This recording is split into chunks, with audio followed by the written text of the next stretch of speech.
Students, कैसे हैं आप सभी। आप सभी का स्वागत है अपने ही यूट्यूब चैनल साइंस ऑफ आसान में। अपनी सीरीज को कंटिन्यू करते हुए आज हम स्टडी करेंगे chapter number 3 metals and non metals के एनसीईआरटी के क्वेश्चंस को, यानी कि एक्सरसाइज को, एंड साथ में हम डिस्कस करेंगे कुछ प्रीवियस ईयर नीट और जेईई में जो भी क्वेश्चंस आते हैं इस चैप्टर से, एमसीक्यू टाइप क्वेश्चंस को। अपने चैप्टर सीरीज को कंटिन्यू करते हैं। Now let us discuss the question number 1. Which of the following pair will give displacement reaction? ये आपको 4 ऑप्शन दिए हुए हैं, इसमें से आपको ये बताना है इनमें से किस में डिस्प्लेसमेंट रिएक्शन होती है। First option is NaCl solution and copper metal. Second is MgCl2 solution and aluminium metal. Ferrous sulphate solution and silver metal, silver nitrate and copper metal. तो ये आप सबको पता है कि जो डिस्प्लेसमेंट रिएक्शन होती है उसके अंदर जो हाईली रिएक्टिव मेटल होता है वो लेस रिएक्टिव को डिस्प्लेस कर देता है। उसके अकॉर्डिंग हम ये कह सकते हैं इसका आंसर होगा ऑप्शन नंबर डी, क्योंकि जो कॉपर मेटल होता है वो मोस्ट रिएक्टिव होता है, तो वो यहाँ से सिल्वर को डिस्प्लेस करके कॉपर नाइट्रेट सॉल्यूशन फॉर्म करेगा। नाउ सेकेंड क्वेश्चन, इनमें से कौन सा मेथड है जो हम यूज करते हैं आयरन के फ्राइंग पैन को रस्टिंग से प्रिवेंट करने के लिए। ऑप्शंस क्या है, मैं ग्रीस लगा दूं, पेंट यूज कर सकते हैं, कोटिंग ऑफ जिंक यूज कर सकते हैं, या सभी। तो 1 मिनट का पॉज लीजिए एंड सोचिए इस क्वेश्चन का क्या आंसर होगा। देखो, सबको ये लग रहा होगा कि हाँ आयरन फ्राइंग पैन है तो मैं ग्रीस लगा के भी कर सकती हूँ, पेंट से भी कर सकते हैं, जिंक से भी कर सकते हैं, बट इसका आंसर है ऑप्शन नंबर सी। ऐसा क्यों? क्योंकि जो हमारा पैन है अगर हम उसको बार बार वॉश करेंगे उसकी वजह से जो कोटिंग है ग्रीस की एंड जो भी हमने पेंट उस पर अप्लाई किया है वो सब डिस्ट्रॉय हो जाता है। इसीलिए जो बेस्ट मेथड होता है वो होता है हम कोटिंग ऑफ जिंक लगाएं, जिसको हम गैल्वेनाइजेशन भी कहते हैं। नाउ थर्ड क्वेश्चन, कोई एक एलिमेंट है जो ऑक्सीजन के साथ रिएक्ट करके कंपाउंड फॉर्म करता है जिसका मेल्टिंग पॉइंट बहुत ज्यादा हाई है एंड वो जो कंपाउंड है वो सॉल्युबल है वाटर के अंदर। आइडेंटिफाई कीजिए वो एलिमेंट कौन सा है। तो ये हमने पढ़ चुके हैं, वो एलिमेंट है हमारा दैट इज एलिमेंट कैल्शियम। जो कैल्शियम होता है वो ऑक्सीजन के साथ रिएक्ट करके हमारा कंपाउंड फॉर्म करता है दैट इज कैल्शियम ऑक्साइड, जिसका मेल्टिंग पॉइंट बहुत ज्यादा हाई होता है एंड वो वाटर के साथ रिएक्ट करके कैल्शियम हाइड्रोक्साइड फॉर्म करता है जो कि वाटर में सॉल्युबल होता है। Option is option number A. Now fourth question, food cans जो होती हैं उसके ऊपर हम टिन की कोटिंग करते हैं, जिंक की कोटिंग उसके ऊपर नहीं की जाती, क्यों? ऑप्शन है कि जो जिंक है वो बहुत ज्यादा कॉस्टलियर होता है टिन से, जिंक का मेल्टिंग पॉइंट ज्यादा होता है, या फिर जिंक मोर रिएक्टिव होता है, या जिंक लेस रिएक्टिव होता है।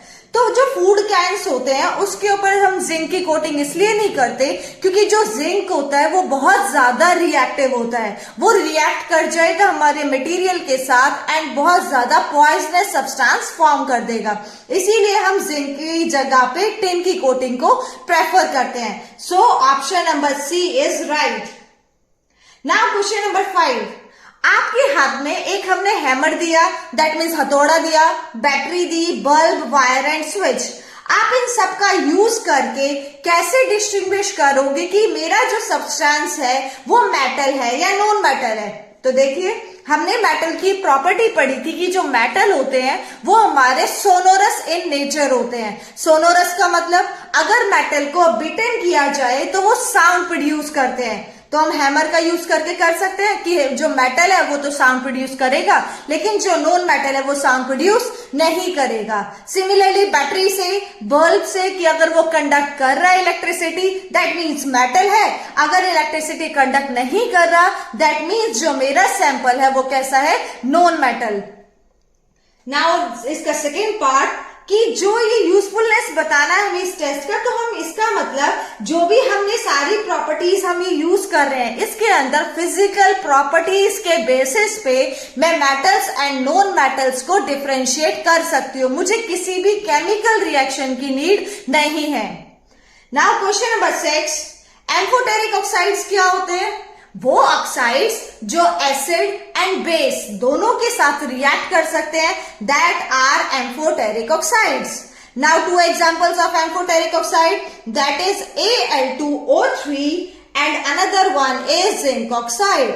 ये दोनों ऑक्साइड हमारे कैसे हैं? Amphoteric oxide. Now last 7th question, name two metals which will displace hydrogen from dilute acid and the two metals which will not. मतलब आपको दो मेटल के ऐसे नाम बताने जो डाइल्यूट एसिड से हाइड्रोजन को डिस्प्लेस कर दें एंड दो ऐसे मेटल्स बताने जो डिस्प्लेस ना कर पाए. तो मेटल्स होते हैं वो मोर रिएक्टिव होते हैं देन हाइड्रोजन, सो वो उसको डिस्प्लेस कर देते हैं. तो एग्जांपल जो डिस्प्लेस कर सकते हैं that is sodium and potassium. And कुछ मेटल्स होते हैं जो लेस रिएक्टिव होते हैं, जो एसिड से हाइड्रोजन को डिस्प्लेस नहीं कर पाते. उनका एग्जांपल है copper and silver. Now next question is, electrolytic refining करनी है हमें मेटल की. हमें ये बताना है उसके अंदर आप एनोड क्या यूज करोगे, कैथोड क्या यूज करोगे एंड इलेक्ट्रोलाइट क्या यूज करोगे. तो इस प्रोसेस के अंदर हम डिटेल में डिस्कस कर चुके हैं कि जो एनोड होती है वो हमारी बनी होती है इम्प्योर मेटल की एंड जो हमारा कैथोड होता है वो हमारा होता है प्योर मेटल की थिन स्ट्रिप. एंड जो इलेक्ट्रोलाइट होता है वो हमारा होता है solution of salt of metal M. ठीक है, तो तीनों चीजें हमने डिस्कस की कि एनोड किसका बना होगा, कैथोड किसका बना होगा एंड जो हमारा इलेक्ट्रोलाइट है वो सॉल्यूशन हमारा किसका होगा. नाउ क्वेश्चन नंबर 9, जो प्रत्यूष है उसने एक सल्फर का पाउडर लिया स्पैचुला के अंदर एंड उसको हीट किया. उससे जो भी गैस प्रोड्यूस हुई उसने उसको एक टेस्ट ट्यूब उल्टी करके उसमें टेस्ट ट्यूब में उस गैस को कलेक्ट कर लिया. सो इस एक्टिविटी के बेसिस पे आपको दो क्वेश्चंस का आंसर देना है कि जो भी ये गैस प्रोड्यूस हुई इसका क्या एक्शन होगा ड्राई लिटमस पेपर पे एंड उसका क्या एक्शन होगा मॉइस्ट लिटमस पेपर पे. मॉइस्ट मतलब उसमें कुछ ना कुछ अमाउंट में मॉइस्चर प्रेजेंट है एंड उसकी आपको केमिकल रिएक्शन लिखनी है. सो हम ये कह सकते हैं जो भी यहां से गैस प्रोड्यूस होगी वो पहली बात वो हमारी कौन सी गैस प्रोड्यूस होती है, दैट इज सल्फर डाइऑक्साइड. क्योंकि हमने स्पैचुला में सल्फर लिया है, हम उसको हीट कर रहे हैं in the presence of air, तो सल्फर ऑक्सीजन के साथ रिएक्ट करके हमारा SO2 प्रोड्यूस करता है, दैट इज सल्फर डाइऑक्साइड. ठीक है, तो जो सल्फर डाइऑक्साइड होता है वो हमारा ड्राई लिटमस पेपर पे कोई भी एक्शन शो नहीं करता, लेकिन मॉइस्ट लिटमस पेपर पे ये जो सल्फर डाइऑक्साइड है ये वाटर के साथ रिएक्ट करके, क्योंकि मॉइस्ट है दैट मीन्स उस लिटमस पेपर में कुछ ना कुछ अमाउंट में वाटर प्रेजेंट है, वो वाटर के साथ रिएक्ट करके हमारा प्रोड्यूस करता है सल्फरस एसिड. सल्फरस मतलब H2SO3 एसिड. ये एसिडिक नेचर का होता है. तो ये लिटमस पेपर जो है इसके ऊपर रिएक्ट करेगा एंड ब्लू लिटमस पेपर को चेंज कर देगा इनटू दी रेड. अगर हमारा लिटमस पेपर ब्लू कलर का इसको किस में चेंज कर देगा, रेड में, क्योंकि ये कैसा है acidic in nature. Now balance chemical equation हम कर चुके हैं. नाउ क्वेश्चन नंबर 10, आपको दो मेथड्स बताने हैं जिससे आप रस्टिंग ऑफ आयरन को, यानी कि जो लोहा होता है उस पर जो जंग लग जाता है आप उसको प्रिवेंट कर सकते हो.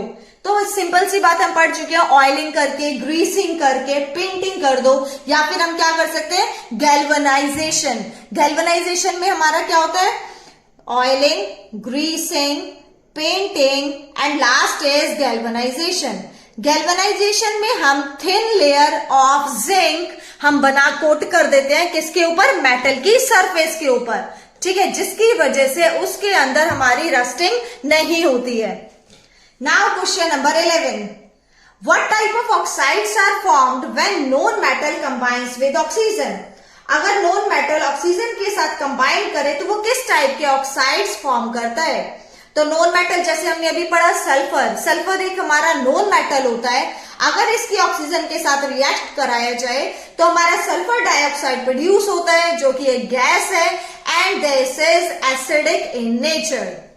ठीक है, तो इसका मतलब नॉन मेटल ऑक्साइड्स फॉर्म करते हैं जो कि हमारे किस नेचर के होते हैं, acidic nature. Now question number 12, आपको रीजंस बताना है कि जो प्लैटिनम हो गया, गोल्ड, सिल्वर, इनका यूज हम ज्वेलरी बनाने में क्यों करते हैं, है ना. इसके देखो दो आंसर हो सकते हैं. फर्स्ट इज क्योंकि ये लश्चरस होते हैं। लश्चरस का मतलब इनमें चमक होती है। एंड दूसरी चीज, ये एयर के साथ इजीली रिएक्ट नहीं करते।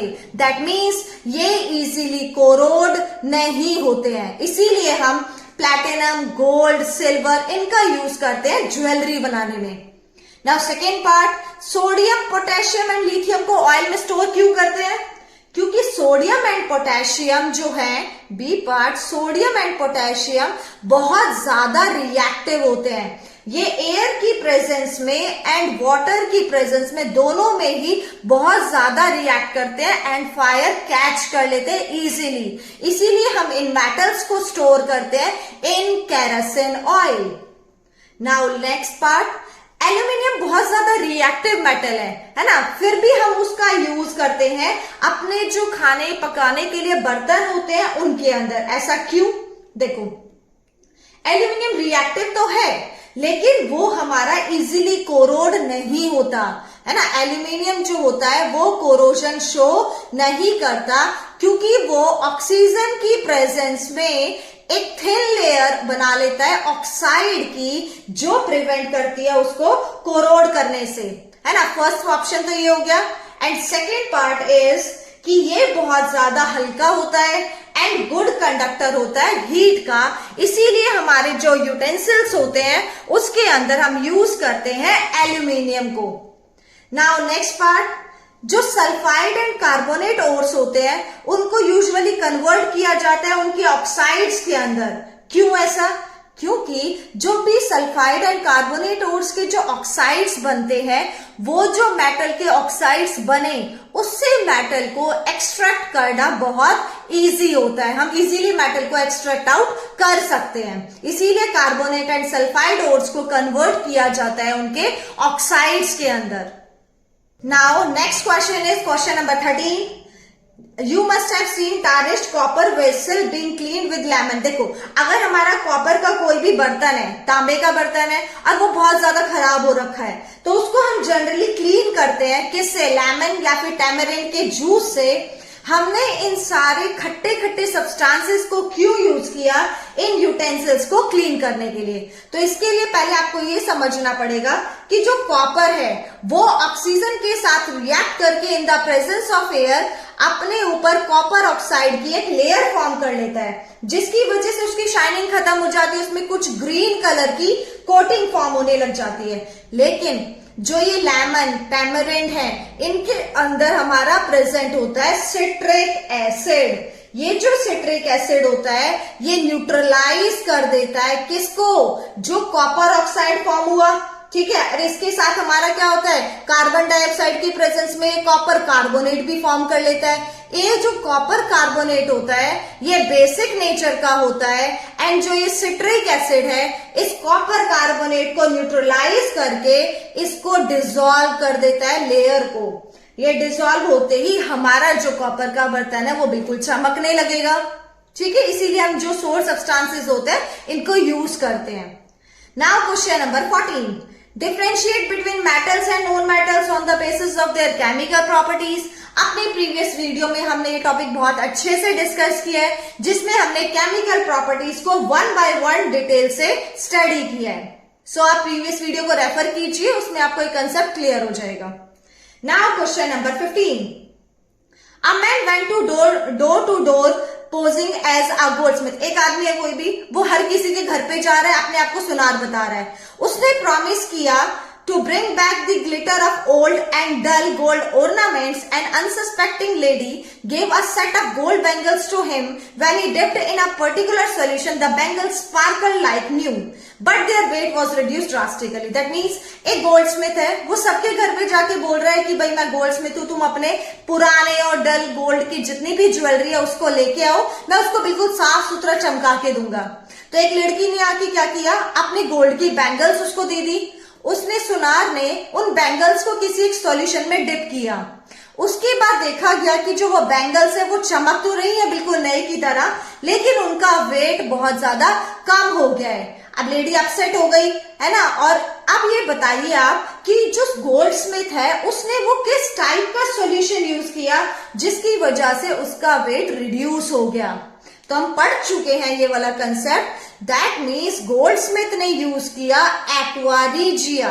एक्वा रिजिया क्या होता है? जिसके अंदर concentrated HCl and concentrated HNO3 का सॉल्यूशन होता है इन द रेशियो 3:1। तो ये बहुत ज्यादा कोरोसिव सॉल्यूशन होता है, जिसमें गोल्ड को डालते ही गोल्ड हमारा डिसॉल्व होना शुरू हो जाता है। ठीक है, अब आउटर लेयर तो गोल्ड की हमारी डिसॉल्व हो जाएगी और जो इनर लेयर है उसकी वो दिखने लग जाती है, जिस वजह से गोल्ड हमें शाइनिंग करता हुआ नजर आता है एंड साथ में उसका वेट भी रिड्यूस हो जाता है। Now last question, give reason why copper is used to make hot water tanks and not the steel. इसका मतलब जो कॉपर है उसको हम हॉट वाटर टैंक्स बनाने में यूज करते हैं, लेकिन स्टील को यूज नहीं करते। तो थोड़ा सा सोचिए इस क्वेश्चन का क्या आंसर होगा। पहली चीज, जो कॉपर है वो हमारा कोल्ड वाटर के साथ रिएक्ट नहीं करता है ना ही हॉट वाटर के साथ रिएक्ट करता है और ना ही स्टील के साथ रिएक्ट करता है। लेकिन जो स्टील हो गया या फिर अलॉय जो है आयरन के, वो वाटर की स्टीम फॉर्म के साथ रिएक्ट करके फेरिक ऑक्साइड बना लेते हैं, जो हमारा क्या होता है Fe3O4। ये गैस वाटर की कौन सी फॉर्म के साथ रिएक्ट करते हैं? गैसियस फॉर्म के साथ। इसीलिए वाटर टैंक्स को बनाने में यानी कि हॉट वाटर टैंक्स को बनाने में कॉपर का यूज किया जाता है, स्टील का यूज नहीं, या फिर किसी भी आयरन के अलॉय का बिल्कुल यूज नहीं करते। सो हमने अभी एनसीईआरटी के क्वेश्चंस को डिस्कस किया। अब मैं आने वाली अपकमिंग वीडियोस में कुछ एक्स्ट्रा क्वेश्चंस हैं एमसीक्यू टाइप जो नीट और जेई में आते हैं, हम उनको डिस्कस करेंगे, है ना। तो वो बहुत ज्यादा इंपॉर्टेंट क्वेश्चंस हैं, प्रीवियस ईयर है एंड अपकमिंग एग्जाम्स के लिए भी इंपॉर्टेंट है। So like share and subscribe करना ना भूलें। Thank you so much.